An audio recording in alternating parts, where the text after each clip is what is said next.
Hey everybody, I want to thank everyone for being here. This is a panel where we put together on 2D game art for solo and small teams. We've got a variety of panelists here who are working on, in some cases solo, in some cases small team projects, and they're going to be sharing tips for ways that perhaps you, as someone building games, you may not have art training, you may not have a ton of time to make assets and things.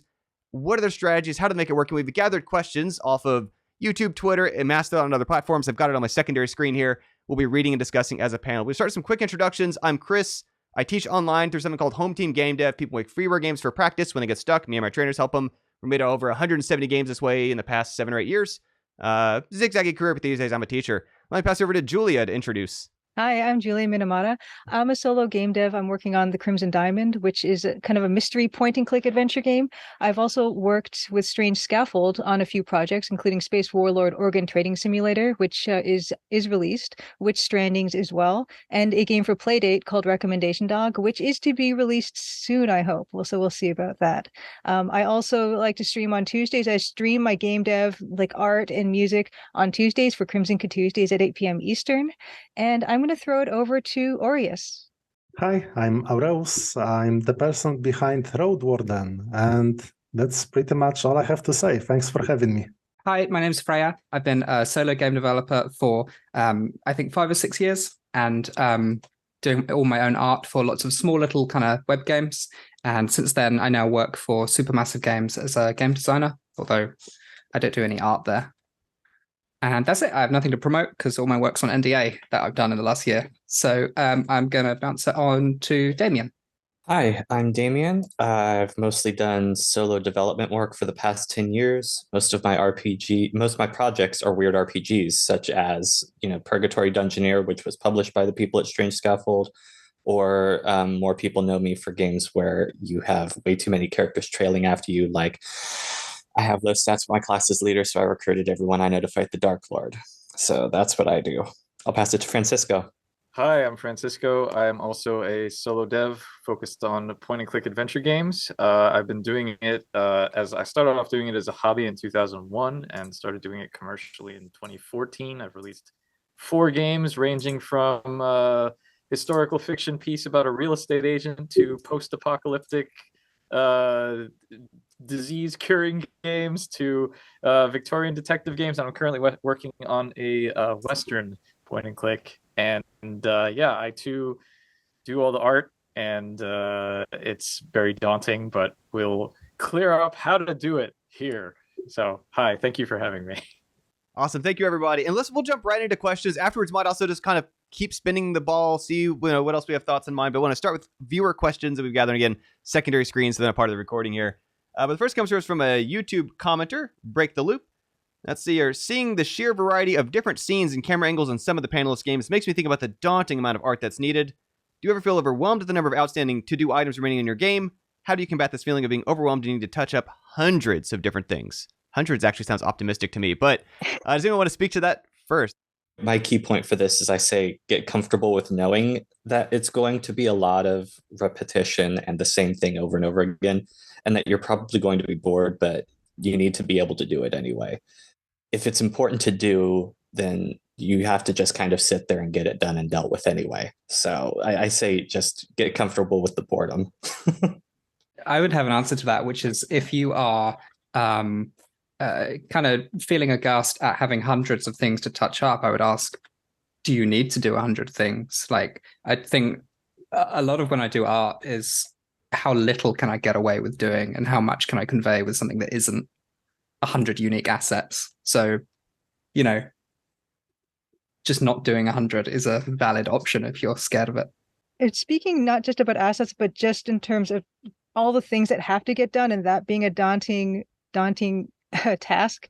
I find a lot of things help me with that. I think one of them is scheduling can be important, and planning and having a routine and saying, this is the day I do this, and this is the day I do this. When I stream, I say, okay, that half day I'm going to prep for stream, but also I might add something to my merch store. I might do other things that are related to the game, but not really the game. After the stream, I know I'm prepping like video thumbnails and I'm uploading video and stuff. And that's kind of that day taken care of. So I know what that day looks like. The other days I can prioritize what I need to do. That can be difficult if you're a solo because you have to decide what to prioritize, and that can be a bit of an issue. For me, I try to concentrate on if the game doesn't work, if the game is crashing. I just released a new version of my demo for Steam Mystery Fest, and about a couple hours after I released it, someone said, "Hey, by the way, it's crashing," and I said, "Oh, that's not good." So that's definitely the priority. But I've since then gotten a bunch of other bugs reported, and I'm just gonna let them be for now because there's so many other things to do, and that's a decision you kind of have to make on your own. And that can be super difficult. Another thing I want to mention about this is in terms of doing a bunch of different things, sometimes doing one thing actually covers a lot of bases at the same time. I've had this really, really good experience with streaming, and streaming actually covers a lot of bases because it's really good for me to promote my game with. I actually do game art on stream, so that's another thing that it takes care of. It's also really good for me when I can meet other streamers and when I raid other channels and I get to know other streamers who might play my game and then they might be interested in streaming it. And I've had really good experiences with that as well. And it's a matter of that's a good thing. And I want to keep in my schedule because I know that it covers all those other bases at once. I enjoy playing some tricks on my mind because, for example, making a very simple task list in a notepad file helps me by showing me, oh, I make things, the list is getting shorter. Actually, I'm making progress, even it's in reality, I made like less than 0.5% of progress today. I feel as if I made something large, and it helps me going through. Yeah, I feel like organization is definitely difficult sometimes, especially like when you're at the point in the project when you have so much and you're not seeing the light at the end of the tunnel just yet. So I usually just deal with it like what Julia said, just kind of picking what to do on a certain day, like, or even a week, like dedicate a week to doing backgrounds, for example. And if I get tired of that, switch over to character art, or just being able to make it fresh by switching disciplines in a way, like, and also beyond. I mean, I know this is an art panel, so it might not apply to anyone who's exclusively doing art, but like sometimes I'll switch to like writing or something just to take my mind off of art for a while. But even within art, just like, yeah, switching up what you do. And then, yeah, like to-do lists are good, especially like I find personally just the satisfaction of writing it down and crossing it out makes me feel like, yes, I did it. So there's that. Feels like one of the things being touched on there, right, is that sometimes we'll look at from a distance solo developers and think about the programming, the writing, the art, whatever. Really, you're also having to wear a producer hat. And so, like Freya said, like maybe how many tasks do we need? Or Damien, like, is that our strength? And just these various strategies for like scheduling, for planning, for realizing overlapping marketing, two birds, one stone. Awesome set of tools. I want to thank everybody for your answers there on Break the Loops question. Got a second question here from Edward. I'm just going to kind of focus on the first half of this one. What are the best tips for amateur artists or designers with no artistic experience in designing sprites? Practice always helps. If you, one thing that I've looked at when I was especially starting out, but also when I was trying to do more lo-fi stuff, was you have to study what works. Like look at Game Boy games, right? You're working with a 4-color palette there. That already takes care of a lot of decisions out the gate. Especially if you follow all the restrictions, like screen size, or each sprite is 16 by 16 or what have you.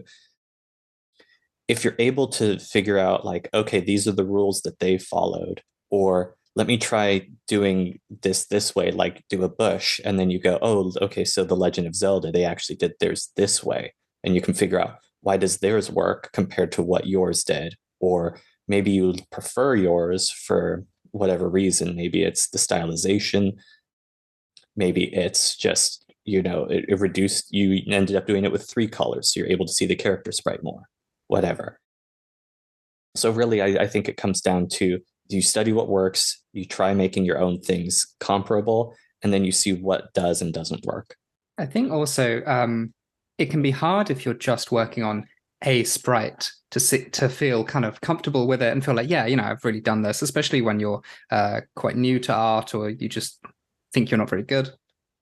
But trying to work on stuff in context helps. And so you might kind of, with one sprite alone, go, it sucks. And then you put the sprite in a world of various tiles and you go like, actually, you know what? It's pulling its weight. It doesn't need to be the best sprite because with everything else, it's all kind of supporting it and giving it context. especially when it's, kind of like an 8x8 pixel thing. You're having to abstract it anyway. And so sometimes you can make a sprite that kind of standalone. You're like, this is rubbish. But that abstraction is being supported by everything else you do. Also, you have to take into consideration that if you, say, spend hours and hours making this wonderfully detailed sprite, and then you realize, oh, I have to animate this throughout the rest of my game, there's a certain level of, now you have to dedicate a lot more time to this.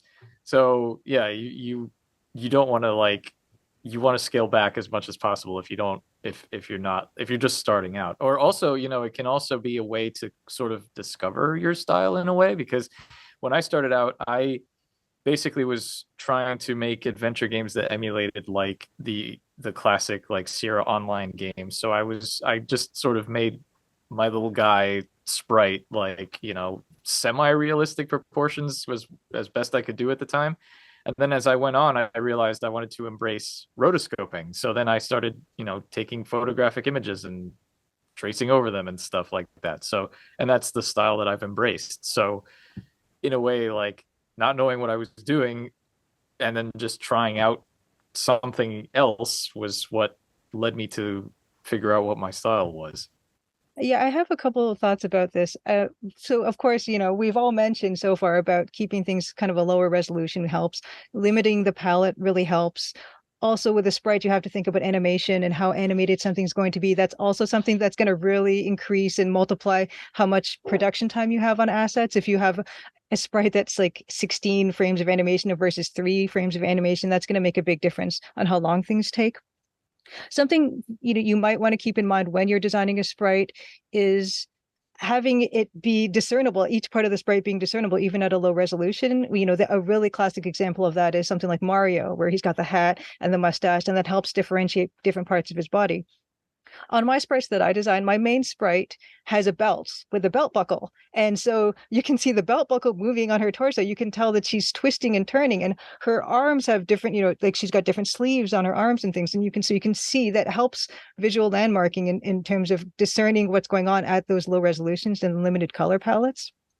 And the other thing to mention about sprites is, you might not even really have sprites in your game if your game is like a first person perspective game. If you think that animating sprites is really daunting, first of all, you can there are solutions to limiting the amount of actual animation that's in a game.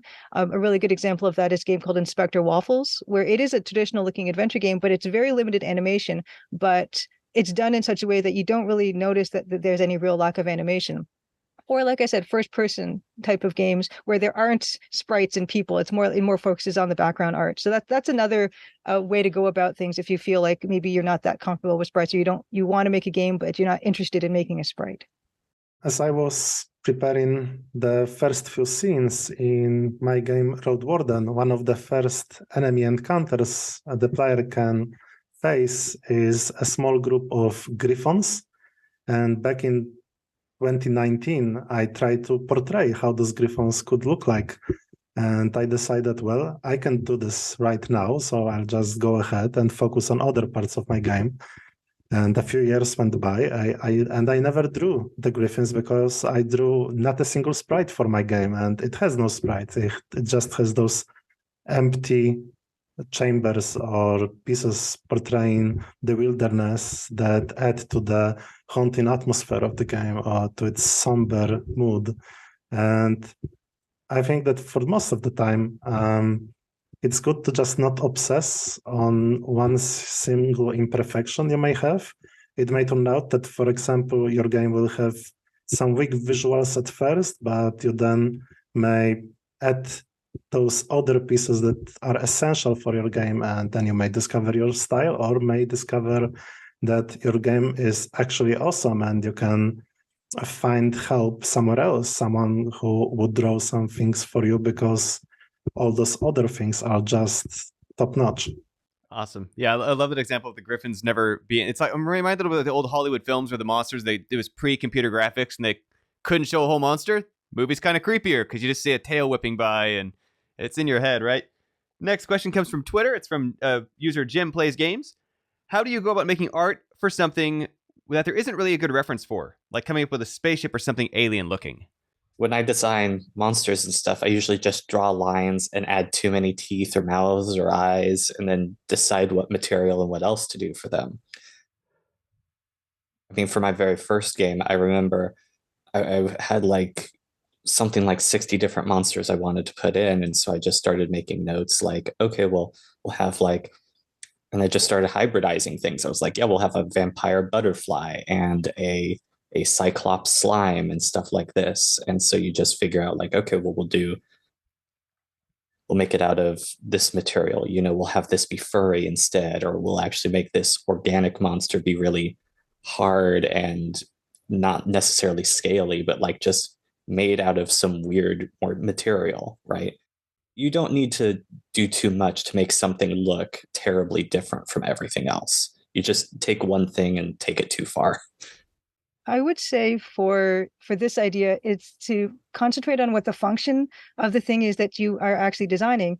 So if it's like, let's say it's a spaceship, an alien spaceship, well, you want the spaceship to look shiny. What else is shiny? Like toasters are shiny and cars are shiny. Also, is it moving through the air? Is it flying? Is it, sailing like a ship? Is it flying like a bird? Then you start combining different elements of different things. I want it to be shiny like a toaster. I want it to fly like a bird. And then you start, putting those things together, and then you can come up with something that's going to look very different, but it will make sense in the context of you're making, because it's going to perform the action that you needed to perform in the game that you're making. Following on from that mention of like household objects, if you're doing something like a spaceship, I always find I look at something like the Dyson vacuum cleaner I've got, and I think that'd make a cool spaceship or like a cool gun or something. And so taking something that's kind of familiar and then just like using the silhouette, using the shapes and saying like, oh, I'll stick an engine on here and cool. Now this vacuum cleaner is like a spaceship or something. It's got, the big kind of bulbous bit and the long neck and so if you're trying to come up with something that hasn't got a real life reference, just use something that is already there as a reference, even if it's unrelated. And if it's like, something alien looking, food is alien looking if you look up close, like the texture of a grapefruit or something up close, this weird kind of like pattern. So there's it kind of, if you look at things with a like, what else could that be? Then that's a good way of coming up with references for stuff that doesn't technically have one. Yeah, this isn't quite specifically sci-fi or alien, but like in my current game, Rosewater, which is a Western, but it's an alternate history Western that has like steampunky elements. There's plenty of like steampunk references, but a lot of the times people tend to go over the top with them. I call it steampunk-ish because it's not quite so over the top. The main part of the game is you're going on this journey with 5 people on a wagon. So I was like, all right, well, I need a steampunk wagon. So my references were just like, okay, well, I'll look up wagons from like the Oregon Trail to start. And then I also was like, okay, but it has to be practical and steampunky. So it's basically a self-driving thing that has space for 5 or 6 people. So then I looked at like RVs and like minivan, or not minivans, but like RVs and mobile homes and things like that. And then I was like, all right, well, I can take one of those, like a modern RV, make it look like an old wagon, but also add like engines to it so it looks like steampunk. So just picking and choosing little things like that. Yeah, just like from already existing things helps also. No thoughts on it, Aureus? Not really. Fair enough. No worries. All right, so then our next question we've got from Krister McFunkyPants on Twitter. How do you choose colors? Any advice on ways to make art pop with color, light, tone, palette choices? And this is one we had actually a recurring pattern. Several different people ask comparable questions that basically they're stuck on color selection. Even if you're using like a pre-existing palette, now you mentioned Game Boy, I think Julie might use EGA or something. How or why'd you pick that as opposed to the millions of color options that are out there? I will say that I'm super basic when it comes to this question. I like complementary colors, and my favorite complementary colors are orange and blue. So if I have a night scene, I will paint it in orange and blue. And if I have a day scene, I'll do it like yellows and purples. And it's simple, but there's a reason that it works.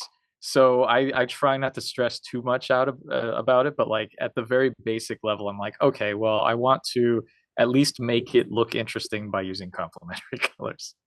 I'd also recommend to not try to reinvent the wheel. Those thousands and thousands of already made color palettes online are there to help you. So maybe you won't find the perfect one, but a good one that's good enough to help you prototype your game or to just make the first few steps. So don't stick on a single issue even if it's not just the right one, it's probably good enough. You can get like color palette generators and stuff online where you press a button and it gives you a new palette. And honestly, sometimes when I've been stuck and stuff, I've just sat there like new palette, new palette, new palette, and let the machine decide. But also, like, you can't go wrong with black and white and then one accent color, which is my default fallback, which I feel a bit self-conscious about, but it works. And so, if you use the same palette enough, then you've developed a style and suddenly you have a recognizable color style. For my game, the Crimson Diamond, of course, it does have this color palette here, particularly the EGA color palette. I wore it specially today. The powerful thing about existing color palettes, particularly ones that are bound to particular like eras or platforms or types of games, is that it can be a really strong draw for people who remember and recognize those color palettes. So of course, yeah, my color palette is from a very specific time in adventure games, so kind of the golden age of Sierra LucasArts adventure games. And the hope was for me was, when people see this color palette, they'll have all these nice warm feelings that would bring them back to that type of game, or that when they were kids, basically. And of course, that can be said for Game Boy games, that can be Commodore 64 games, or even like Macintosh games, black and white games, of course, as well. So that's a good reason to, I mean, if you were interested in exploring that aspect of it, for sure, that's a good way. I think people definitely do get hung up on like the perfect color palette or the perfect set of colors, when I think, as Freya said, it's kind of more important to focus on like function and say, okay, I need this to work. I need the important stuff on the screen to stand out. So I'm going to use color for that, and I need the player to know where they can go, walk through the screen. That's important. Focusing on what the color is going to be doing for you in the game, and if it's going to be communicating the appropriate information for a player, is going to be a good starting point. And of course, I do agree that starting off with something black and white can be super helpful. There's just so many amazing games, even nowadays, that are coming out, like Return of the Obra Dinn and World of Horror, that are black and white, and they're spectacular. There's no real need to go into color, and I can understand why this is such an important topic for people. And this is what was our most asked question for this panel, was how to pick color. It's not as important as people think, as long as the color is working for you. I pretty much is how I feel about it. It's something that I've struggled with because I've never had really good skill with picking palettes or making them or anything. I mean, for this last one, I was like, okay, you're going to be inside a fair bit. I need to make sure if we're doing wood tables and wood floorings, we need at least 2 different colors for the wood. Like that was one of my big concerns. But like outside of that, I'm like, whatever, this character's green, this character's blue, because we're doing super lo-fi roguelike thing. Who really cares? Like as long as there's some amount of color coding, and even I put outlines around all of the characters just so that way I didn't have to worry too much about, okay, if somebody's colorblind or something, which reason to be considerate of that during your palette selection if you're using a wide variety of colors.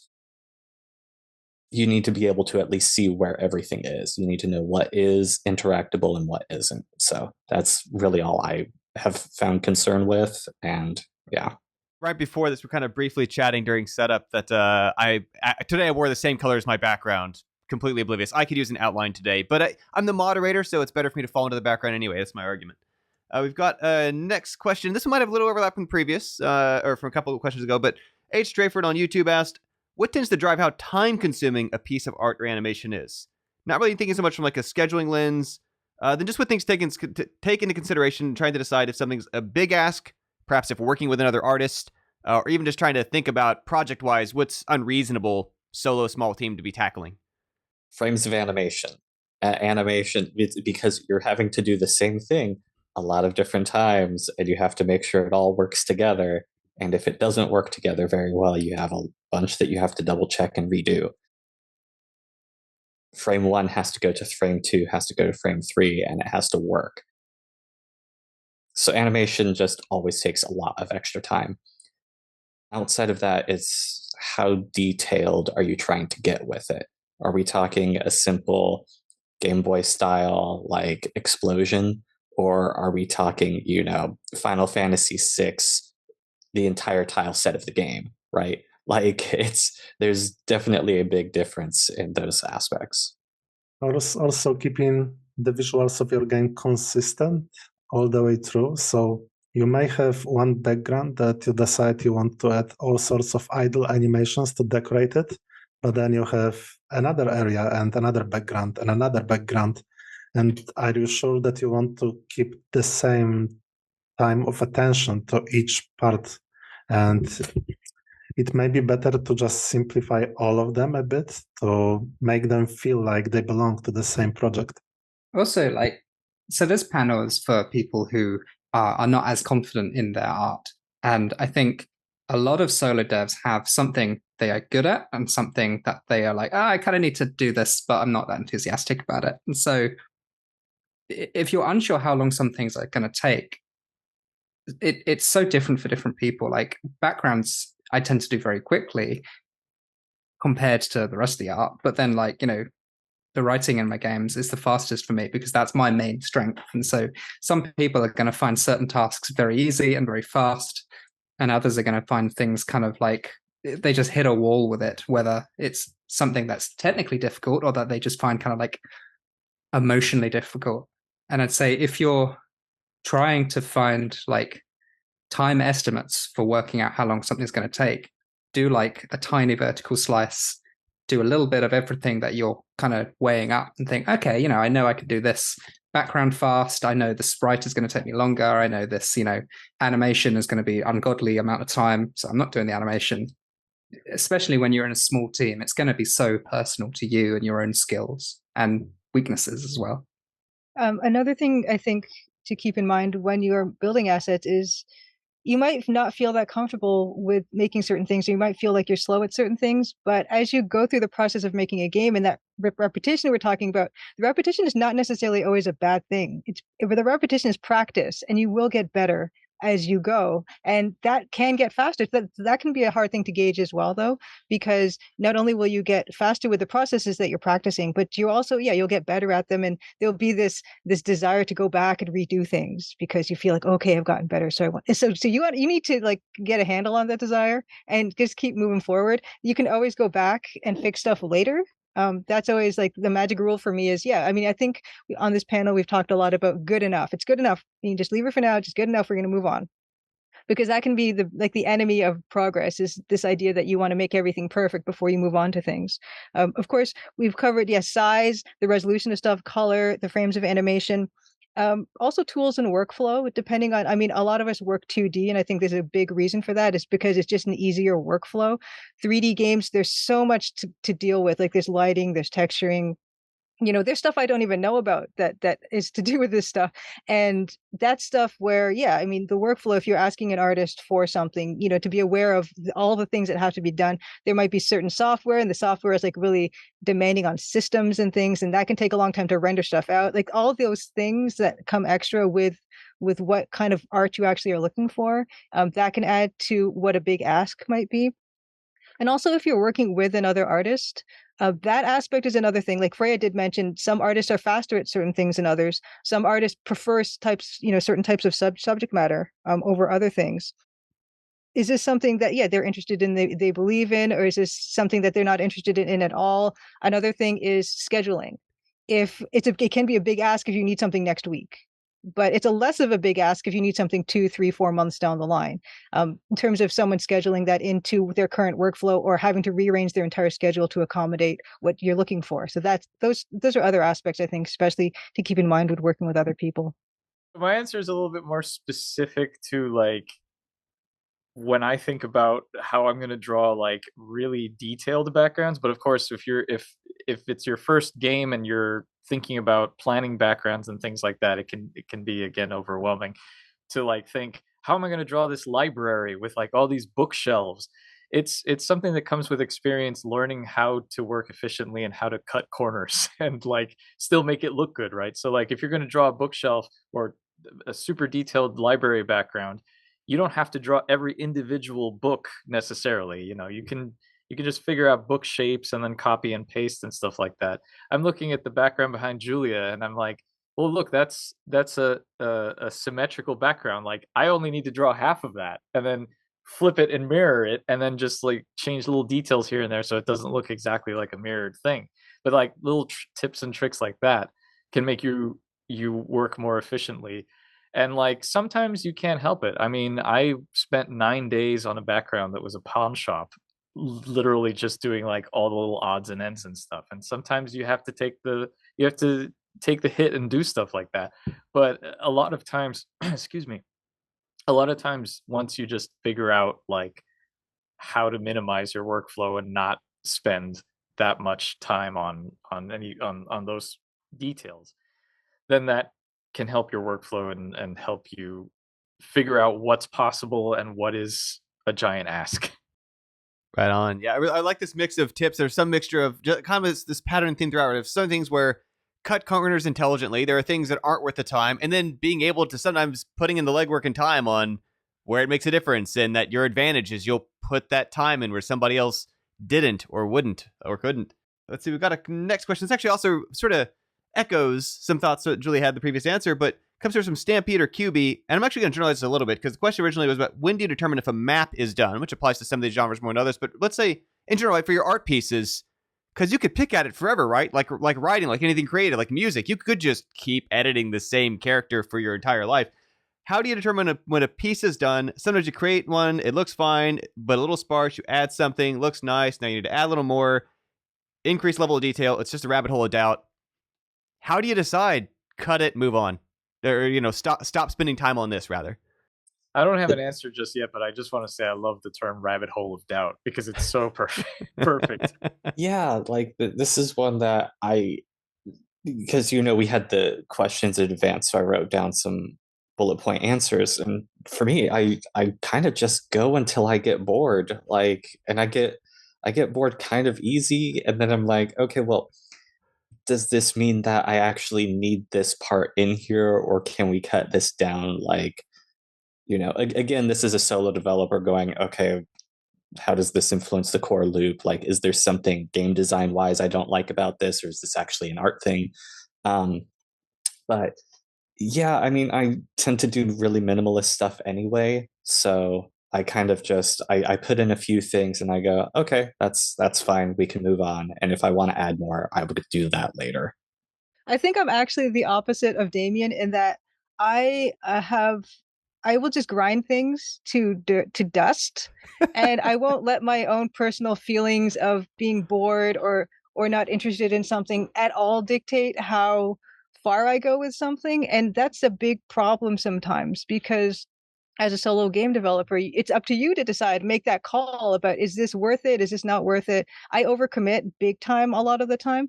And I don't really have much more to add to that, except that, yeah, I mean, I still realize the importance of, moving on, like recognizing when something's working enough and just moving on with it, and looking at other games of the same kind that you like and seeing, okay, well, yeah, they're just doing as enough as possible, and I certainly think that it's effective. I think a lot of times we can be super self-critical about what we have out there, when a lot of times it's going to be fine, and people won't notice what isn't there. That's another thing. So that's all I can really add to that.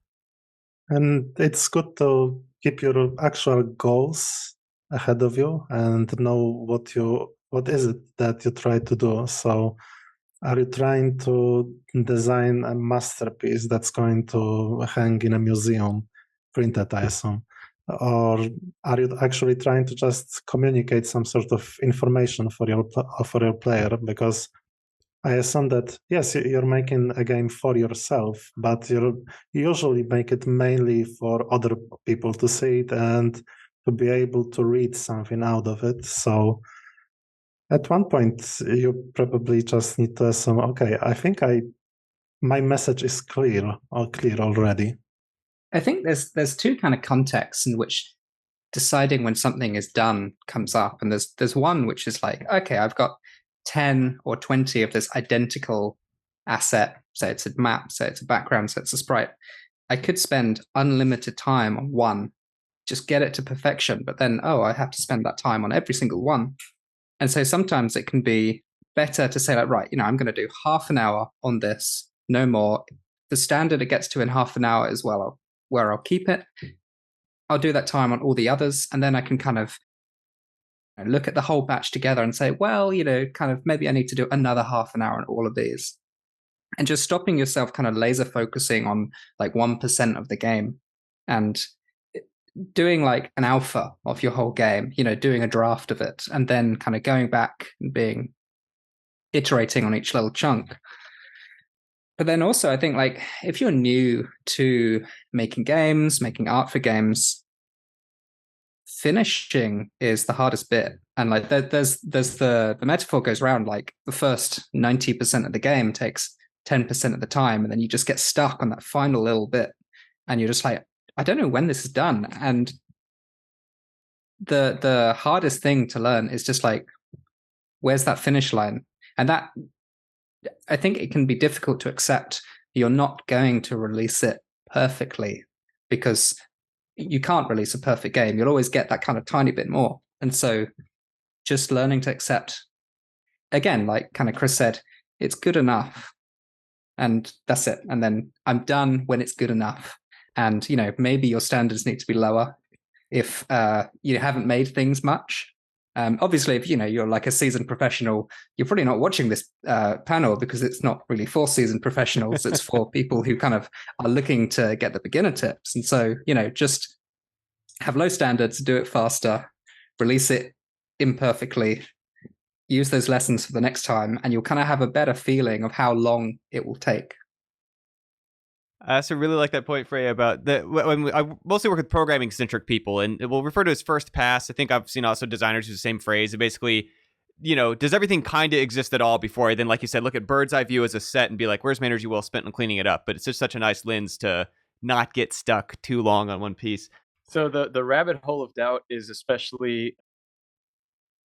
It's especially dangerous for beginners, because the thing with when you start making a game, especially if it's a game that's going to have a fairly long development cycle or even a year development cycle, is you will inevitably get better at something, and then you'll go back and look at your old backgrounds or animations or whatever and think, oh my god, I could do this so much better now. And at that point you have to make the decision of whether it's worth it or not to make those changes, because you don't want to get stuck in the endless cycle of you go back and change them, and then you learn something else, and then you want to go back and change them again, and so on and so forth.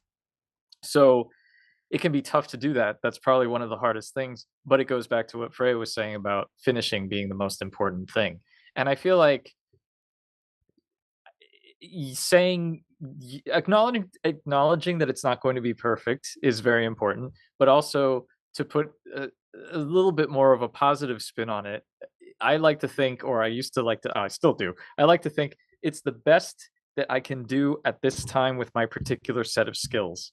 Not, it's not good enough or whatever, because then you can get into your own head about like, oh, what is good enough or whatever. But if you just are like, okay, well, I can do better next time. I know I'll do better next time, but for right now, this is what I can do, and I'm proud of what I can do now. That's like, for your confidence, there's like nothing better than that. And I mean, I still do that. Like, I had some backgrounds in a section that I was okay with, but then later on I was looking at the scenes and I was like, you know what, I should set this at golden hour. And so I went back and like I put a light filter on, or just put a color filter or an overlay filter, and made it look okay instead of redrawing the whole background. But it was only a few scenes. It was well within what I could do. It wasn't going to take too much time out of the project. So being able to recognize and understand what is worth it and what isn't is also very important.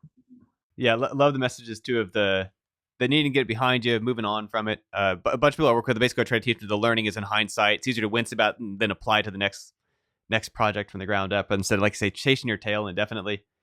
We've got another question here from Robert Nomoslibor. Not sure quite how to pronounce the Twitter handle, but interested in making games for Playdate. would be interested in advice for making use of 1-bit, especially black and white or otherwise high contrast displays. And I think if I can start with Julia, do I recall you actually are involved with a Playdate title specifically? And some people also limited palette experiences as well, but Yeah, of course. Yeah, I have I art directed and did art for a game for Playdate called Recommendation Dog. That was with Strange Scaffold and Sweet Baby Incorporated. And yeah, it was a really good experience. And I think with that in particular, because it is a low resolution screen, it's 400 by 240, 173 pixels an inch though, so it's actually really kind of small pixels as well. And another important consideration is that the screen is not backlit. And what I like to think of when you're designing for something like that, legibility, like being able to see the different elements on the screen is super important. I actually think of it like if you were doing an illustration, I used to do freelance illustration for like a newspaper, because newsprint's kind of dull and it's like it's not going to be that super high contrast. I think particularly with that type of a case where the display is this small, you have to make sure that you're looking at everything at 100%, just checking in on that a lot. Even if it's something like laser printing out your screen just to see what that looks like in terms of what the art is looking like on that screen, especially because it is not backlit. Another good thing to do is, yeah, just checking out like screenshots of Playdate games. Of course, we always go back to that, looking at examples, do your research, find out about how people are solving this problem. And there's like this infinite number of ways to do a Playdate game that can look good and distinctive with those limitations, because the limitations are actually kind of exciting to work with. Another thing to think about is, no, I think that's it. I think just being super mindful about making things be as clear as possible on that screen. A lot of my kind of initial working out how to develop an art style for making games was from making games with Bitsy, which is, for anyone who doesn't know it, it's a small little web engine for making pixel-based games. You have 8x8 tiles and kind of 16x16 maps of those tiles. And it's kind of close in concept. The screen's not the same size as for Playdate, and because it's on computer, you don't have the same concern about backlit or not. But at that small 1-bit resolution, you're not communicating and drawing like the thing you're drawing. You're not drawing a chair. You're very much drawing like the idea of a chair. And so trying to bear in mind that abstraction and think, what is the simplest way I can represent this item? And so, like a chair in real life has all these different kind of shades and shapes, and it's got rungs in the back and whatever. And in 1-bit, unless you are making a game about chairs, and you obviously need to spend the time and effort in making the most beautiful chairs, you can get away with like back, seat, leg. And I think I mentioned before in another question, like this is going to have to sit in a context. And so in the context of my whole room, if the room is kind of a very plain tiled floor, if there's walls, if the chair is kind of like 3 lines and it says that's a chair, that's all you need.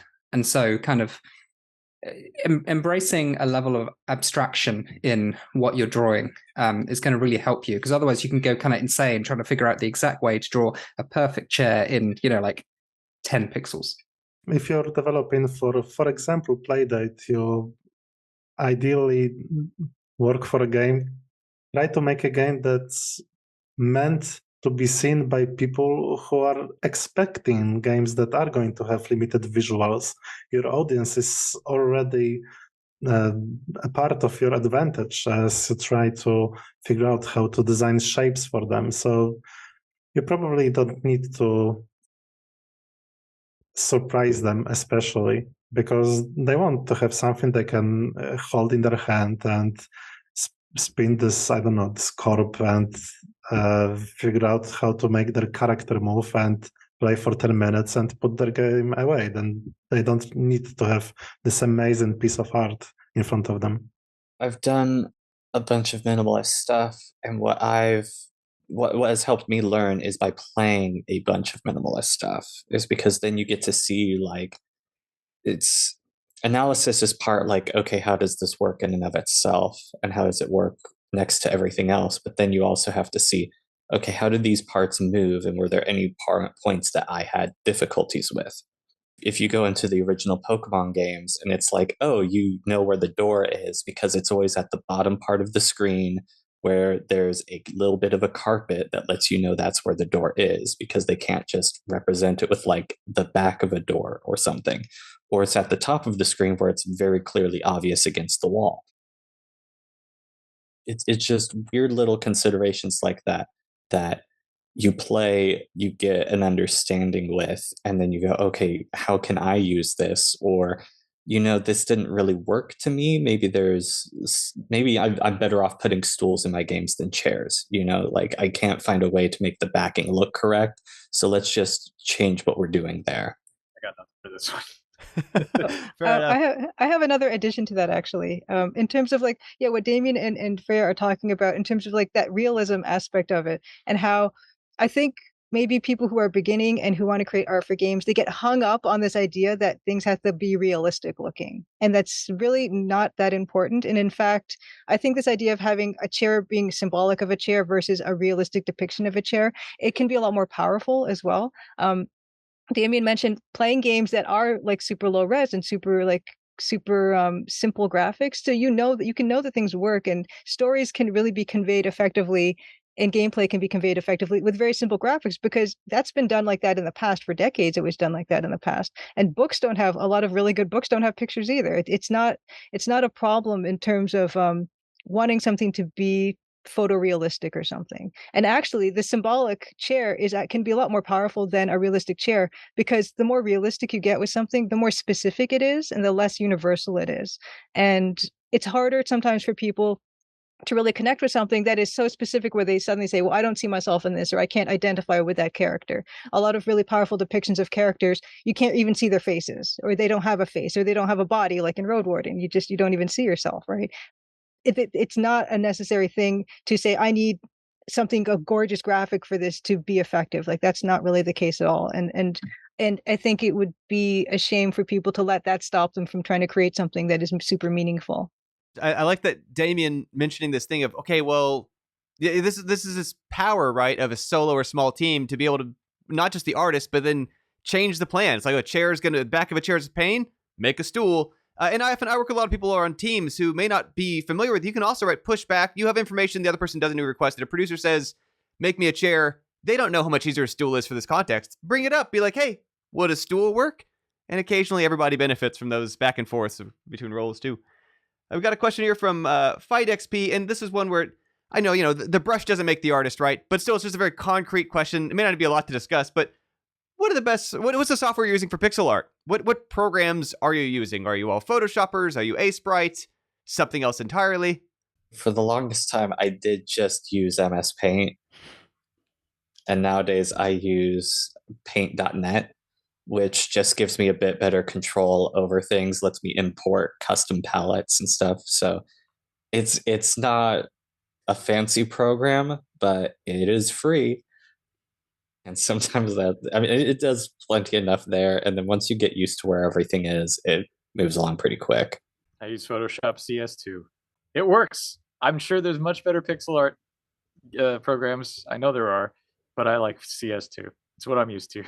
If you want to draw your first or second or fifth picture, just use Paint.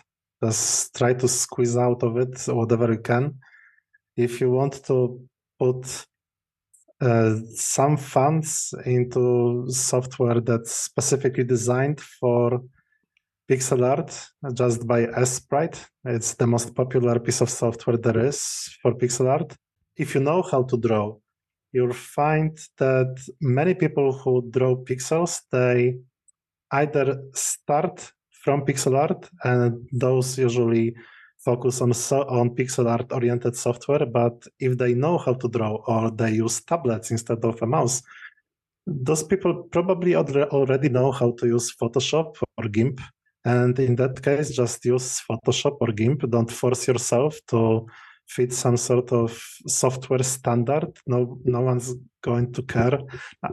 The only people who care usually are people on Facebook. You probably don't know this platform, but then there on every viral pixel art post, you're going to find people asking what sort of software you're using, which program do you use? That's usually the question. And people ask this because they seek this one tool that's going to solve their issues and it's going to push them to actually start drawing. And you don't need software to start drawing. There is enough free software that's going to help you do the basics. And if you know how to do the basics, you can then start to consider some more specific tool. I'm a lifelong Photoshopper as well as Francisco. I also have dabbled in Sprite. There are actually some really nice pixel art features in Sprite that Photoshop does not have. So that I can see why there's the better pixel animation. There's some really nice dynamic dithering that can happen with it. So I do like Sprite. Another one that I have used is something called Medibank Paint. And that one is free actually. And I think there's a paid version for maybe $6 or something. And I have that one because I use it on my iPad. So if I'm on the go, if I'm going to be on a train or something, that's a really easy one for me to pick up. And it's full featured. It's got layers, and I can, use hex values to decide, to dictate my EGA color palette by hex value, which is really important for me. But yeah, most of the time it's Photoshop. But there's plenty of, you don't need to use Photoshop. Like Aureus was saying, you don't need to. There's so many other things that are free or really reasonably priced. Sprite is reasonably priced. I think it's usually like $15 or $20 or something. But yeah, also free as well. Two things. So everyone else stole the answer I was going to give. So, it's fun that we're all on the same page. But picking up on kind of like, it depends on what you use, whether you're like a mouse user or a tablet user or something. A lot of my art is photo manipulation and kind of crunching a photo down into pixels. It's a alternative way of getting nice pixel art as long as you have some kind of software that can do that. So like Photoshop, GIMP, etc. It's a handy shortcut. As few are not that comfortable or skilled or practiced or whatever at kind of doing it manually. Having some kind of software that can manipulate and crunch stuff down into the form you like also helps. And I think some kind of dedicated pixel art software is not necessarily angled towards that as an approach. And so something like Sprite isn't really designed for, here's a full quality photograph and crunch and dither this down into something black and white. And so, you may find there's ways that you can get started making pixel art that don't necessarily use pixel art programs and offer you an alternative workflow.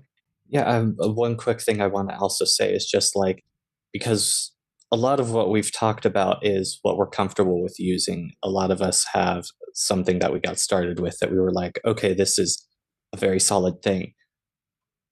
But also to people who are just starting out, it's also a good idea to try out a program that you have no clue how to use, because that lets you see like, okay, these are tools that pixel artists are wanting in their programs.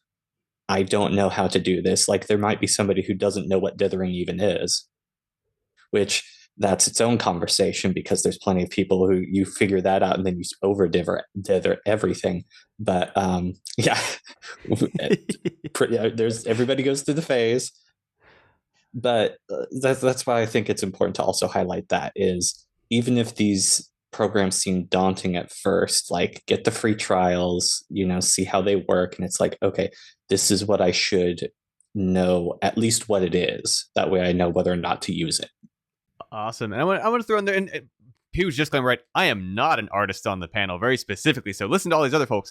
But a lot of other non-artists that I work with have been using something called Photopia. It's an in-browser knockoff of Photoshop. It's free if you don't mind the ads. So I want to throw in there's another free option people can try to explore. But again, disclaimer, listen to the artist for the actual art recommendations if you're serious about this stuff.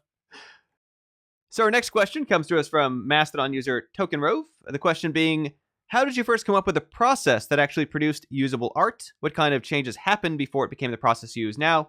If you've changed styles or tools between projects before, how would you adapt your process to those new tools?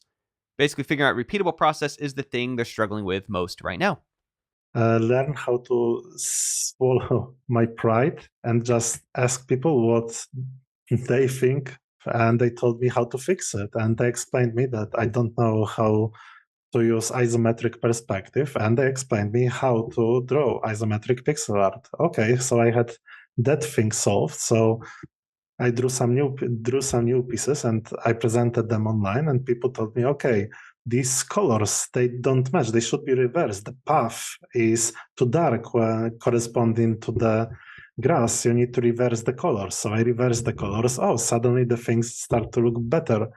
So I didn't really try to build my esteem online by presenting my pictures. I just tried to learn how to draw better.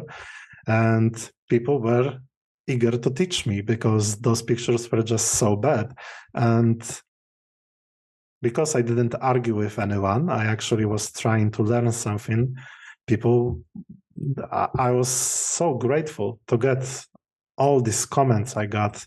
The feedback was saved me from months of just sitting alone in my room and trying to fix things that I just didn't have the template to even consider how to approach them. And others taught me how to approach the same topics better. So I guess it's funny because I was just talking about this earlier today, like in the context of like confidence in your own art. Because like the game I'm doing right now, it's my fourth game. It's the third commercial game that I've done the art for. It's the second game I didn't do the art for, but it's the first one of my games where I look at it and I think, it's good. Like the previous one was like, it's not terrible. My first one I was just like, but what I guess the feeling of being overwhelmed of like how do I do this and how do I the question is about producing usable art, right? So like that feeling of like, well, how do I know if I'm good enough to do this consistently? It's a combination of, well, for me personally, I learned perspective because my first game I knew what perspective was, but I hadn't really studied it. So there's a lot of backgrounds that I look at and I'm like, this makes no sense at all in terms of like how the world works. Like that desk is pointing this way, and anyway.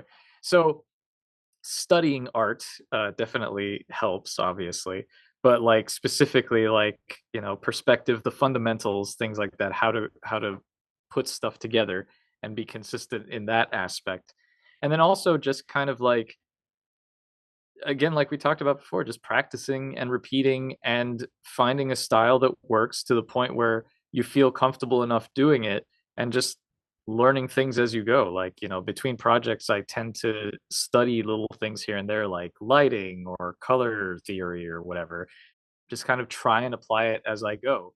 So the more you draw, say, it also depends on the type of games you're making, because like for me, making point and click adventures, you tend to run into a lot of similar things. Like we were talking about chairs before. Once you've drawn your 17th chair, you have a good idea of how chairs work and you can start experimenting and making them look good rather than look functional. So I feel like when I felt I first came up with a process that actually produced usable art was, I guess, just when I got to the point where I was like, okay, I know that this background actually works from like a mechanical point of view in that I learned perspective.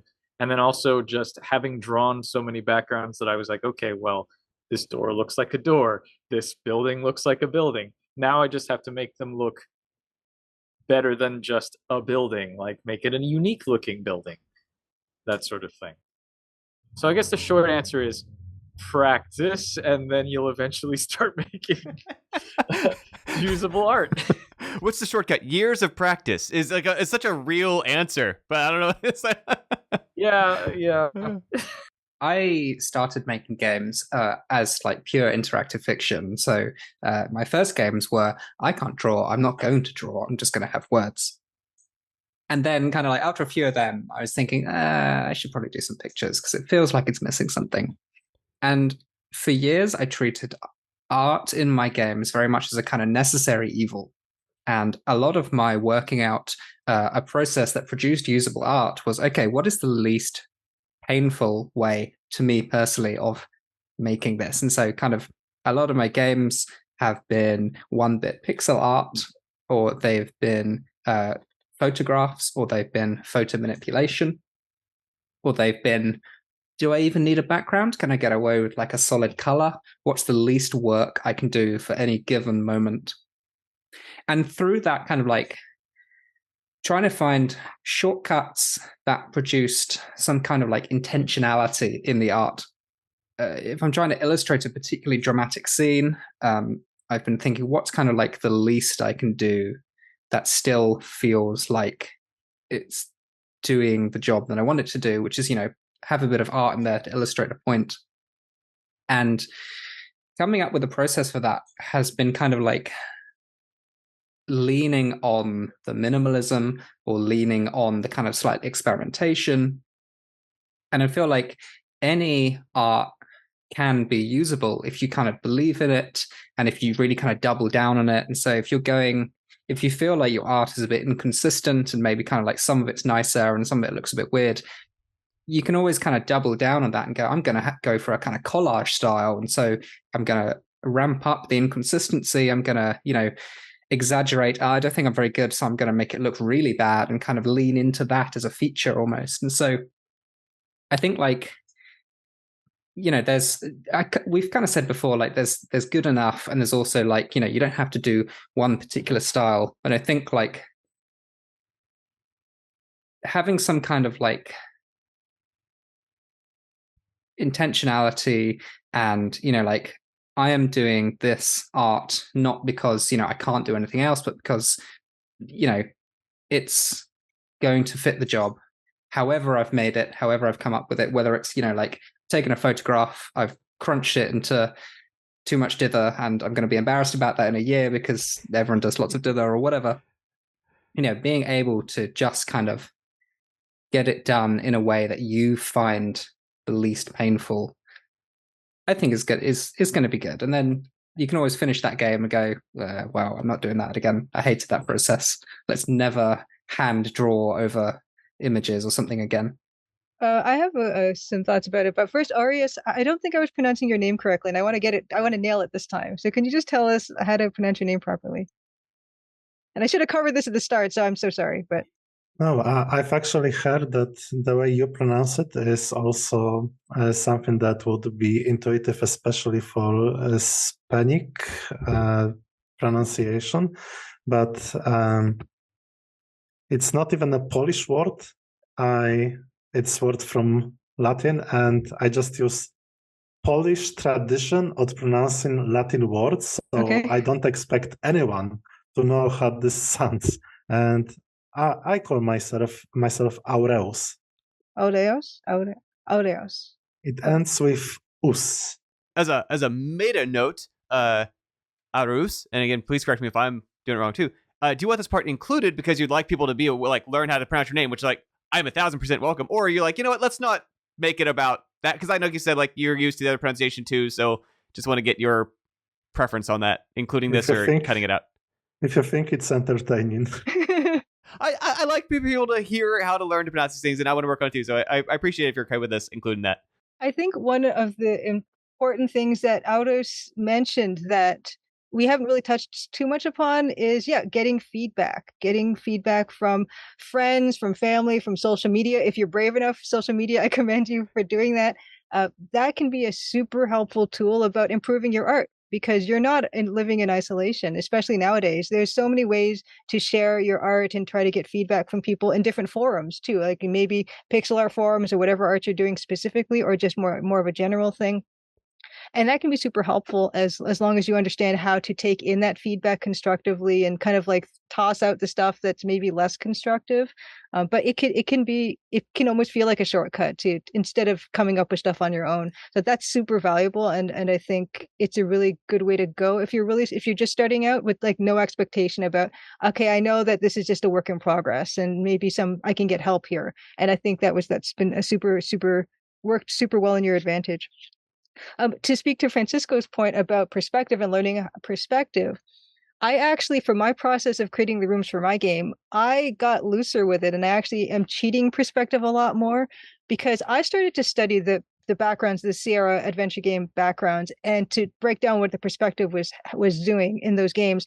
And something that I think was and maybe another thing we didn't address yet is just about sprite scaling and about how, you know, if you're going to make a room with depth and even though the character's not scaling or anything, well, I found out pretty quickly that those old games really cheated the perspective, but it didn't really matter. People never really were bothered by it. And I never really noticed until I started taking a really good look at it. So I would like to say on that count that if you are able to convincingly fake it, then that's okay too, as long as it sits well with you and you think it looks fine, it doesn't bother you too much. Also, another aspect that Aureus mentioned is just in terms of like working on something. This is something that people tend not to get told, and I had to figure this one out kind of on my own, is that no one's going to tell you to stop what you're doing, right? No one's going to say, you shouldn't be doing this. Don't do this anymore. Only you are going to be doing that. That's only in your own power as you're creating something to say to yourself, don't be afraid of, you know, oh, well, I shouldn't be doing this or I should stop doing this. Just continue to create and don't let that be a limitation at all, because no one's going to step in and say that. And even if they do, there's no reason to listen to them. There's absolutely no reason to not continue with what you're doing. But about the usable art process, so in terms of that, yeah, it's always going to be a balance between time invested and how satisfied you are with the outcome. And that's a constant balance that you're going to be trying to find. And that takes, yeah, I mean, that takes time and that takes work and that takes practice and understanding your processes that do continue to get better. So it kind of really is a moving target. That's a really difficult question to answer. Also, in terms of changing styles from project to project, I have a bit of experience with this because, you know, Space Warlord Organ Trading Simulator was just like a one bit kind of like a green on black type of thing with much lower resolution than even I was used to working on. And Recommendation Dog as well for the Playdate did completely different as well in terms of the resolution and the color. But with those, it's a kind of a matter of the tools don't change, so that's not the difficult aspect. What, you know, that got taken out of the equation altogether. I was using the same tools I was using for my own projects. Something to think about for changing styles is, you know, what kind of tone you want is the game trying to achieve. So Space Warlord is kind of a bit frightening looking. It's a little bit, you know, I was doing these trader portraits, so these organ trader portraits, and I did want to give them this feeling of kind of scary. Like it's kind of a scary kind of a thing. It's kind of a bizarre, surreal type of a game. But I was really fortunate because the person I was, you know, Xavier Nelson Jr. was really super open about what way I wanted to go with it. So I didn't really come across a lot of like resistance about what I was doing. So I think that also helps if you're collaborating with someone on a project that is going to kind of let you do your thing and have that kind of creative freedom. The repeatable process aspect of this, figuring out a repeatable process and struggling with that becomes an even bigger deal. Like this is not a beginner response to this question, but if you're going to become an art director for a game and directing the look of a game. So Recommendation Dog, I had a junior artist working under me who I had to create a style for that they could then replicate and be able to add their own imprint on it while everything kind of looked the same. And that kind of was solved really easily with the Playdate. Well, relatively easily because yeah, it's a black and white and it's fairly low resolution. I consciously tried to make the art very simple so that they were able to replicate the style that I had decided on for the game, but still being able to be original in their own right, and also being able to give them good feedback about what they would need to change and being able to communicate that aspect. Although that's not like the repeatable process thing in that aspect is not really like germane to this conversation, but I did want to add that. And it also, I guess, speaks to when you're working on your own too, is that idea. We've already mentioned it a few times about trying to keep things as simple as possible. I have two things I'd like to piggyback off of Julia's answer there. The first is about feedback. Yes, it's a very good idea to get somebody who will give you honest feedback, constructive criticism. You don't want to like, you know, show somebody who like your mom will be like, oh, that's so nice, I'll put it up on the refrigerator, even if it looks terrible. But at the same time, you also don't want to get somebody who's like, this sucks. Like, what's wrong with you? You want a nice balance in between. I have a very good friend who I will send stuff off for feedback every now and then, and he'll give me back like big circles, like fix this. And he every time he finds a tangent in my backgrounds, he's like, what's wrong with you? But we have that kind of relationship, so it's valuable feedback, and I look for things myself now, and like I'm always the tangent police of my own backgrounds. So yes, it's important to get to get feedback and make sure you get it in such a way where it doesn't crush your soul, but also doesn't give you a false sense of not recognizing your mistakes. So the other thing is, as far as like being able to cheat perspective, yes, I also noticed that too, because when I was doing my studies, the most frustrating thing was like you're trying to learn it and then you see other people are cheating it, but it's like the old classic example of Picasso, who knew how to draw people perfectly but would distort them. You have to learn the basics and the fundamentals before you can start bending the rules and breaking the rules, because you have to have an understanding of what you can get away with. There's a huge difference between looking at a picture drawn by somebody who has no idea how perspective works and a picture where someone has like wonkified the perspective.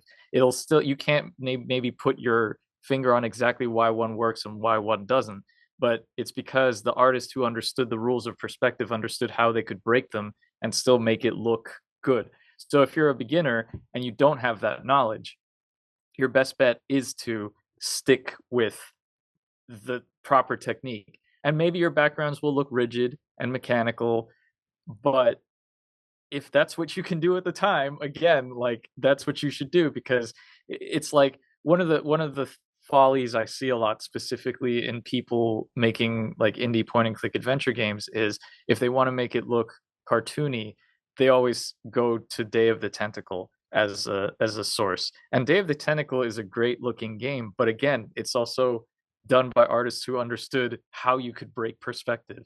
And a lot of people often think that that just means, well, I'm just going to make this door look this way, but then they just completely get it wrong. So yes, you have to understand the rules before you can break them. This actually reminds me, part of the, to your earlier discussion about perspective reminds me, I think it was Sergio in one of our, I think he's one of our European members. He needed a background in 2D that had correct perspective. His hack, right, a programming strength person, was set up some cubes in Unity, took a screenshot, basically rotoscoped drawing over the 3D renderings perspective, and then added his details for where he needed them. And, got the perspective right as a starting point. And I really, really love y'all's focus on feedback. And this is where, I mean, obviously we're putting this video out there for everybody to see, but I also know a lot of my students, members, people I train are watching it too. Really would call attention to out of those things that we take for granted, people in art schools, art classrooms are learning, right? There's like, first of all, anatomy or how to use your brush, but a lot of it is also how to take feedback, how to seek feedback, how to filter for feedback worth taking, and realizing that's its own skill to be practicing and appreciating that there's folks who aren't asking for feedback and are worse for it. And a lot of people that got to get over that hurdle of being defensive or not seeking it or feeling like I'm just going to do whatever and it's going to be right because I did it. And no, you're doing something for somebody else. Figure out if it's serving their needs somehow, right? To jump on that feedback one a little bit, when I was kind of trying to develop my art, I always found the best source of feedback was looking for other game devs who are at the same kind of level as you, who are, they're looking for feedback, they're learning their own art, they're learning their own game dev practices. So are you can see kind of like stuff in each other's work that you miss, and like this isn't coming from someone who knows nothing, it's not coming from someone who's like an industry professional who I find quite scary. It's, that kind of peer-to-peer feedback where you're just helping each other up. That always felt like the most valuable feedback, and also kind of the easiest to take on a kind of emotional level, because I knew it's coming from somewhere, relatable. One key person that I used to get feedback from was actually my grandma. I would send her my projects because she knows nothing about games. And so this is a person who, if they have no background knowledge, no understanding of how things are supposed to work, A, it's great for writing tutorials, but B, if she doesn't recognize that it's a door, it's not a door. And I need to fix that. I'm going on to a lot of what we've been talking about feedback and perspective and getting that, especially that peer feedback is, I guess we didn't really address this, but I'll cop to it. I went to art school. I know this is a panel. I know this is a panel for, a game art for non-artists. And I have a bachelor's of applied art illustration. I was a freelance illustrator for 10 years. I did do all the technical drawing and all that stuff. I received that training. I did, although I still feel like I don't know anything about it though. And I don't even try to make it accurate, even though I'm ostensibly supposed to know how to do that. I don't address it really in my own work. But yeah, I mean, you look at this thing behind me. I didn't do a perspective thing for this. This doesn't work. This is all cheated. This is an illusion. Yeah, I'm even looking now, like the closest walls should probably angle out more like this than they do. And it's okay, whatever. But yeah, I mean, one of the things that we do learn in art school is this idea of giving feedback and receiving feedback in a constructive way, particularly with peers. It's super important as well. Of course, with the instructor and too, but yeah, with the peers, it's super key to get that feedback. For me, coming from the arts background first and then coming into games, I do see that, yeah, people have all these ideas, these preconceived notions about what it would mean to make art for games. And I'm coming at it from a completely different angle in it, where I can say, you know what, don't even worry about that stuff. I can say that though, because as Francisco said about perspective, is I guess I have some vague instinct for it now because of the training I've gotten. So it's easy for me to say, oh, just fake it, whatever, and it'll look kind of fine. I can only say that because I probably, got that training. So I will cop to that. That's probably not necessarily a realistic expectation of people who are coming into this new. Well, I want to echo both that point as well as I think Freya, the one who brought it up, and this is just my lens as a professional teacher. There is this very, very, very important point about peers learning from peers, because our peers make the kind of mistakes we make. And this is often a problem. People look at like top selling work, best stuff in the world on Steam or whatever. Those people aren't making the kind of mistakes beginners are making. And so you don't see the problems that otherwise, if like say even a speaking class, right? Your classmates are giving speeches. They're making the mistakes we make. We wince at it. We don't hear it in ourselves. We hear it in them. We learn from it. It's so valuable to figure out who's at my budget, who's at my scale, who has my kind of time constraints. How do I learn from my peers? And we get so much more footing there than just like straight to Picasso. There's so many layers. Julia may correct me if I'm wrong, but the people I asked who go to art school or went to art school told me about the months and years they spent practicing their hands to make just the correct curved lines, to actually have hands that follow their intents that are counterintuitive for human beings. And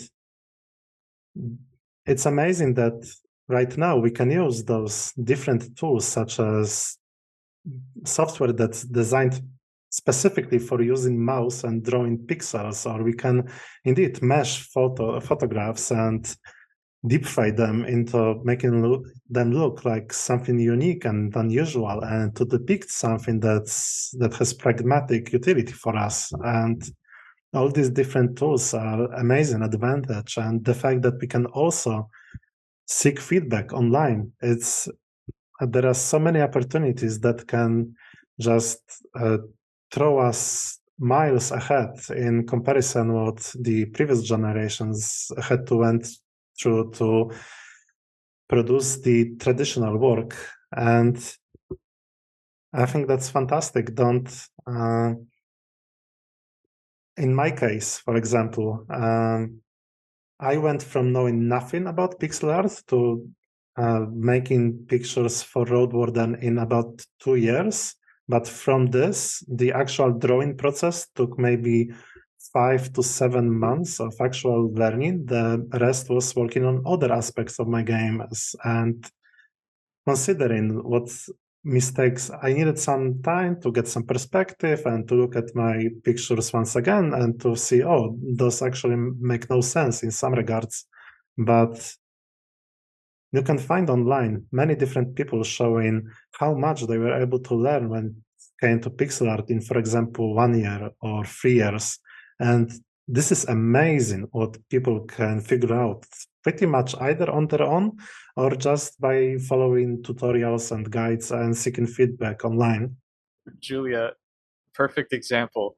The background behind you, drawn by somebody who clearly understood the rules of perspective.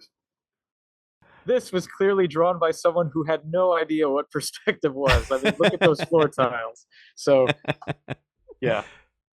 I appreciate that.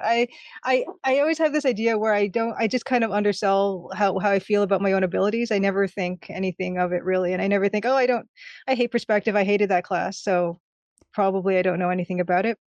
But yeah, what Aureus is talking about, it's an exciting time for people because we have access to these tools, and anyone can have access to these tools and the online tutorials, feedback on social media and with family and friends, and being able to learn all this stuff on your own is really, really exciting to me. Even stuff like, yeah, I mean, in art, a lot of times it's not even just like the knowledge, it's actually you're training your body, right? You're training your dexterity too. That's a whole other thing. And that's why it can take hundreds of hours to like really feel more comfortable with drawing. It's not just, it's like you're starting to use chopsticks, right? Like if you know the process of doing that, you've seen tutorials, it's not going to be the same as actually picking up chopsticks and learning how to use them. Like you need to go through that process. Saying that though, I mean, there are now tools online where, you can have, tolerance on your brush in like Photoshop and in other programs where, yeah, if your hand is not as steady or you're not as dexterous with that, you've got these programs that will smooth out those lines for you and make it more, a way that you might not physically be able to ever achieve, really. Having those helping things is super, super great. And I love the fact that, yeah, I mean, people like Aureus can come in and have no art training. He still doesn't consider himself an artist, you guys. Like which I think is incredible because he said this to me and I'm kind of blown away because looking at Road Warden is completely amazing. And knowing that someone can go in such a short time from having done, maybe no art, I'm not sure, but almost no art to coming out with this wonderful game that has really affected people in a lot of different ways. This is a whole other thing, but I don't think you need to go to art school to feel like you can do art for a game. Definitely not. Absolutely not. I think this panel completely shows that that's not necessary in so many different ways. Speaking of which, and if only because Julie has opened that can of worms, anyone else have some background you'd like to, not that you were hiding from us, but just to acknowledge, like, hey, just to clear, like, my lens is coming from, I professionally designed posters for 20 years and didn't tell y'all. Just something, right? I was an animator for Disney. Any of those in your closets you want to bring up here? I dropped out of art school. There we go. But I also didn't learn perspective while I was in art school. So take that, education system. Different people get different things out of it. Connections, experience, confidence, right? There's other things perhaps, but yeah, I mean, like I studied to be a music recording engineer, which is not something that my career turned into at all. And so, all of the doing art for games, doing writing for games, doing, design and programming and stuff. It's all, I know this is a panel on like, being an artist in a game without that training, but, all of it is stuff you can self-teach. All of it is just, you just fiddle, you just practice, and those skills all come up regardless of what your training or background is. Obviously, music came a bit easier for games because, I'd studied all that, but, you've probably got a skill that you've developed that you can use as like, here's my strong point in making this game, and everything else I'm going to kind of, learn how to support that strong point that can kind of anchor everything else around it. Yeah, I joked about swallowing my pride a few minutes ago, but it was actually a very important skill that I took as I was writing poetry, and I got criticisms tied to the types of verses I used and words and the length and the titles, and there were so many things that I could correct that I was happy to be criticized by my work and for my work. And this type of mental attitude is extremely important when it comes to learning anything that is going to be judged by others, and keeping this focus. What's my actual goal? So my goal was to make pictures that were good enough to serve in a game that's mainly focused on its writing and its atmosphere. And I didn't try to become someone who would get some sort of validation just by the pictures they're making. So I think it's important to remember who you are, no matter if people are going to criticize your work or praise it or give you advice how to fix it. I have no background education. Like, I know nothing. I've just made enough stuff to where now people say I know things, and I'm like, great, cool. I will still continue varying processes in order to keep things fresh. Experience Right on. is the best teacher. What I want to acknowledge too from Francisco, it was an earlier note you had made about how you went out of your way, right, to study perspective and study these things. And I like that as a point from both, like say, dropped out of art school, but also it's not like you're anti-learning. You're like, well, you're going out of your way to still learn, right? You're not just doing what comes naturally and then spend enough years doing that. You're like, there's concepts you want in your head. You go out, you study it, you put in the time on it. That's awesome. Just want to acknowledge that. Can I throw out a plug? I'm not being Please paid do. for this, but I found this book incredibly beneficial. So I highly recommend Color and Light by James Gurney.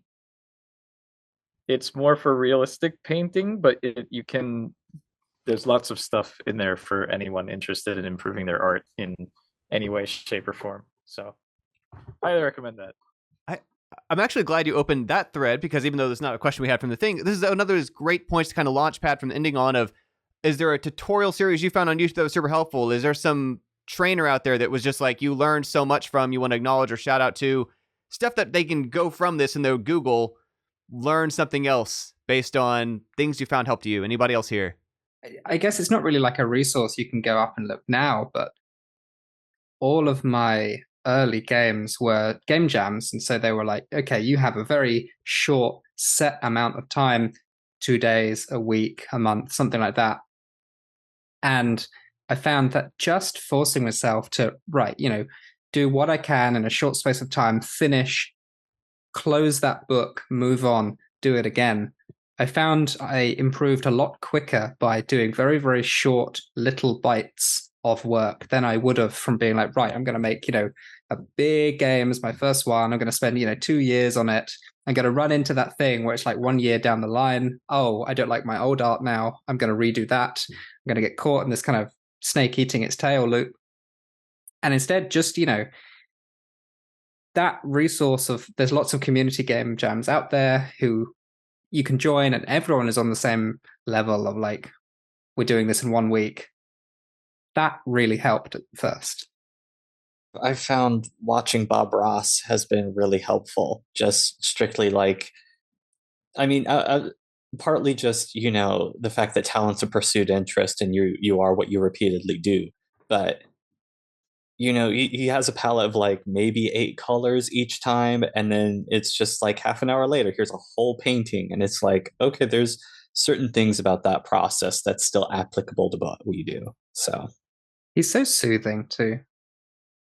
Yeah, I'm a major studier and proponent of Bob Ross and his philosophy. Two just things I want to hang on to that, because again, like, I love Bob Ross. One is, like, say that philosophy separate from painting stuff, right? Which is applicable to anybody. If they want to be a good boss, they want to be a good musician, programmer, whatever. It's just a nice mentality to have. Let Bob Ross into your brain. But then secondarily, this is because I used to do some speed coding stuff, right? Fundamentally, Bob Ross's techniques are also kind of speed painter, because he's got to finish a painting in 30 minutes.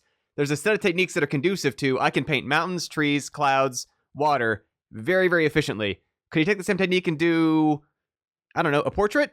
Question mark. But this is where we talked about this panel. Sometimes it's a matter of like, well, what fits the time frame I have? What fits the skills and the strengths and the techniques that I don't have an art department? So what can I do within, this time I got? And so just 2 things I like to grab onto Bob Rossisms. Any other outside shout outs for other books, resources, tools, people like Bob Ross I should know about that I don't?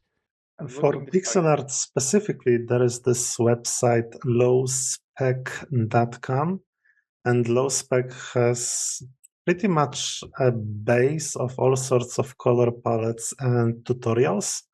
And I believe it's not been updated for a few years now, but it collects all sorts of tutorials with animations and sprites, and it even, for some reason, contains a few tutorials from as far back as 2001, I believe.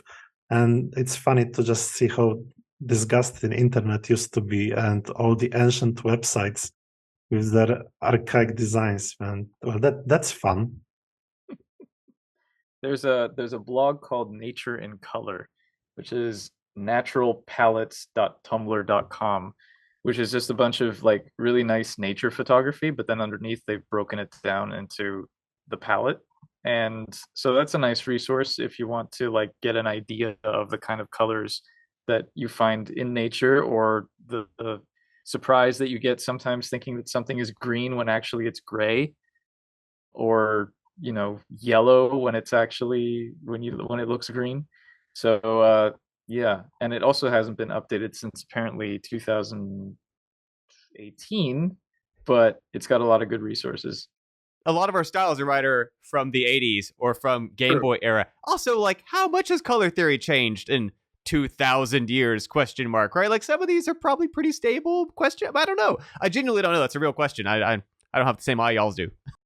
I think when you're making art for games, I think the best outside resources, yeah, like I think Damien said, just looking at other games, right? And not even just looking at them, if you can, and if you have it available, playing them, because it's a completely different experience when you're just looking at a screenshot versus actively engaging in something, because your mind will fill in those blanks where maybe the graphics aren't there, but that actual process can be very pleasurable too. So I do recommend, like, just finding not even stuff that is coming out now, but older stuff too. I mean, the internet's a great place to find older stuff and see how things were solved back when they couldn't solve things any other way, but also see how things can be improved in terms of especially with like narrative games. There are a lot of game design issues with earlier narrative games that we've kind of dispensed with as we've moved forward in developing games that hopefully more people will be interested in playing. But yeah, I mean, there's so many wonderful, especially on itch.io, you can find a lot of really great just independent games. Like, yeah, I mean, Damien has the Cannibal Interactive itch.io. Freya has also her site as well. And that's a great place to start if you're looking for the little projects and seeing how people solve those problems. Kind of talking about like looking back at older games as well, and kind of looking at examples like that, I think it's very easy to go and think of like, oh, I'm going to look at old LucasArts games or something that, everyone knows has a very recognizable and appealing style. But, I think if you spend some time looking at contemporaries of older games like that, you realize actually a lot of these don't have that kind of like top tier style, and they've still been released. People have still completed them. People have still said, this art, then it did the job. We did, maybe the perspective is a lot worse than, some others that are held up as classics of the genre. But, functionally, not all games are, amazing in production and scope and effect. And they're still released. They're still finished. People have still played them, bought them. Somewhere out there, someone has a very fond memory of a game with, very rough around the edges art. And that's great. I'll do you one other. I was in the Metropolitan Museum of Art recently with my friend, the same friend who criticizes or gives me feedback. And he was pointing out all of the tangents in the classic art. And I was like, if there's art hanging in a museum that gets away with this, or that got away with this, then I shouldn't be so hard on myself for my game art. So take that to heart, everyone beginning out there. We all got to start somewhere, and no one's going to care. Speaking of, going to the museum, going to look at medieval art and seeing like little babies that look like just little tiny adults. Sure. I mean, I think that can be also super helpful, and not just from an aspirational perspective, but from this is okay. Like, this is still valid. This is still enjoyable. When Freya mentioned, older games, and actually taking note of those older games and saying, the art wasn't like top tier art really. And these games are kind of really difficult in very annoying ways, but still that people have enjoyed them and have fond memories of them. And I've actually done something consciously. I stream on Tuesdays, and I do art dev streams. So I do that, but I end the evening with, I've been doing like Let's Plays. And I've been playing older games, especially like the same color palette that I'm using, this EGA 16 color palette. And I've really been enjoying like delving into those smaller studios that release stuff that I didn't know about, that were using the same color palette, so I can see how they use this color palette.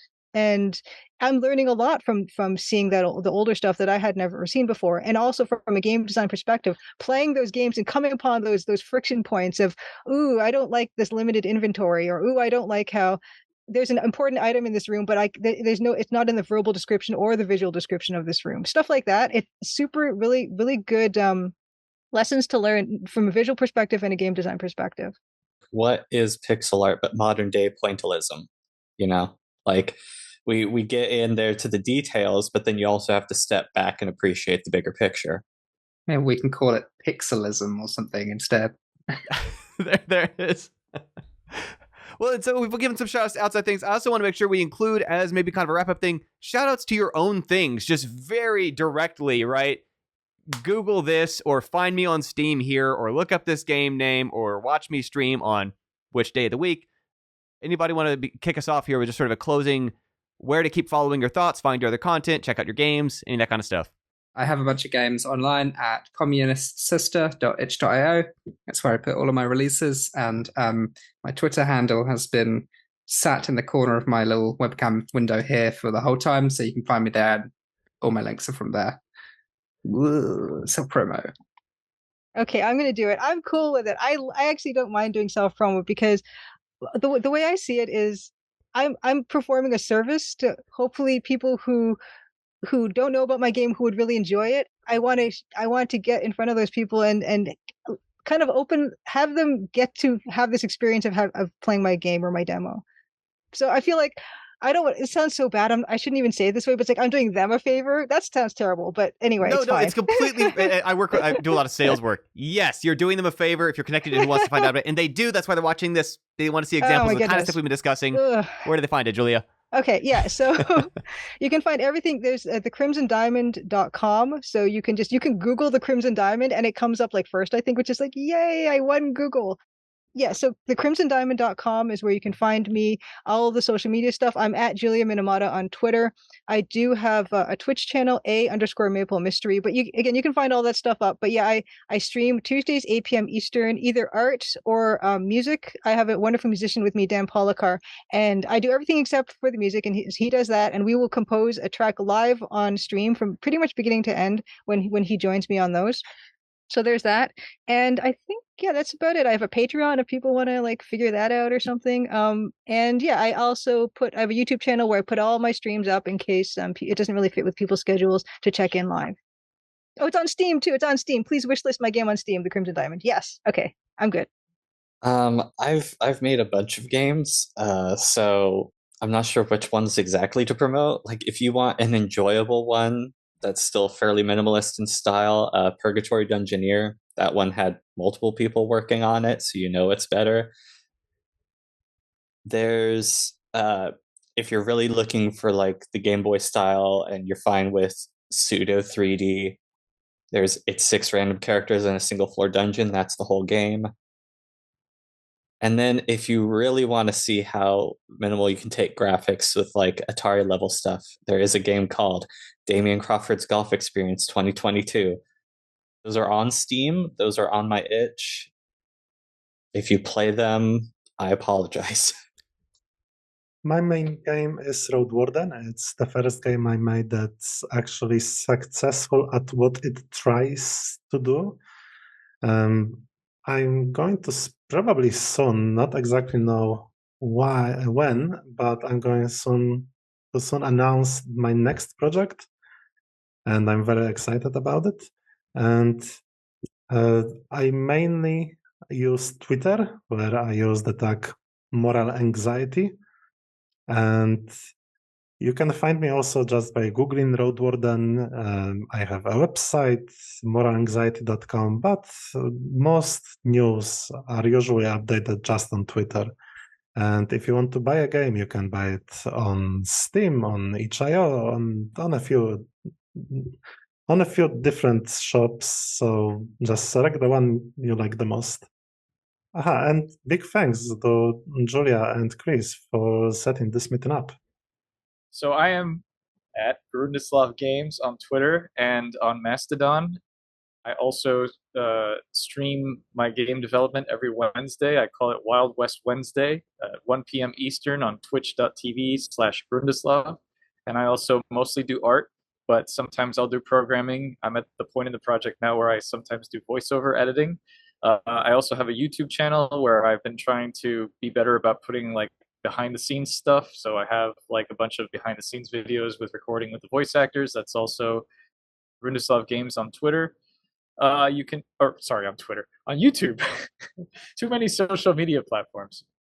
You can find my games on Steam and on GOG.com. They are A Golden Wake, Shardlight, most recently Lamplight City. I'm currently working on Rosewater, which will hopefully be out later this year. And you can also find my freeware series Ben Jordan Paranormal Investigator on itch.io. I believe I'm also Brundislav there.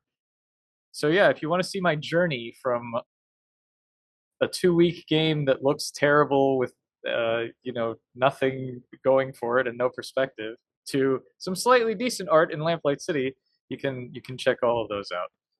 And yeah, thanks so much for organizing this and having me on. I had a great time. For me, I don't really call attention to my games anymore. I hope other beginning game developers around the world. I'm not an artist, by the way, to clarify, in terms of my core strengths. Most people in production and programming and design. But essentially, I hope people who have not finished projects learn to finish projects. People who have not worked with teammates learn to work with teammates.